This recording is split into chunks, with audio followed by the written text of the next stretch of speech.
একটা ছেলের কাছে তার দুনিয়া হইলাম তার বাপ মা।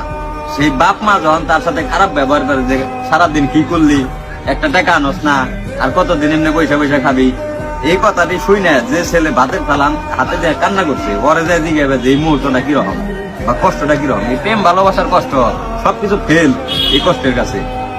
কারণ হলে যখন তোমার মা 10 মাস 10 দিন তোমার যখন পেটে ধরছে, এই মা তোমার পাইলা পয়সা বড় করছে, এই মা যখন তোমার কইব যে কি কামাই করলি বা আমাগুলিকে কি করা পারছ, কি দিয়া পারলি, তখন তুমি বুঝছো যে ভিতরে কিরকম লাগে। ভিতরে থেকে আমি মনে করি তখন প্রত্যেকটা ছেলের এই মুহূর্তটা যখন ফিল করে, ওই ছেলের আর মনে করো বাঁচার কোনো প্রচেষ্টাই থাকে না। মানে ওর মন চায় না যে আমি আর বাঁচা থাকি, তখনই মন চায় যে মরে যাই। এটাই ভাই নিয়ম, বাস্তবতা মানতে হইব সবসময়। এই কষ্টটা মানে আমি মনে করি দুনিয়ার সব কষ্টের কাছে আর মনে হয় এই কষ্টটা।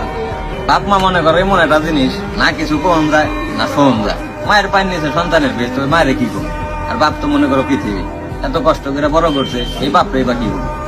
দোষটা মনে করো নিজের দোষ দিন না ভাগ্যের দোষ দিন, ওইটাই বোঝা যাবে না। মানে আমি চাই যত বেকার মানুষ আছে, যত বেকার ছেলে পেলে আছে, আল্লাহ সবাই রে ভালো একটা অবস্থানে নিয়ে দিক, এই তৌফিক দান করুক। এটা কর্মের ক্ষেত্রে যে কোনো ক্ষেত্রে আল্লাহ সবাই ভালো একটা অবস্থান দান করুক।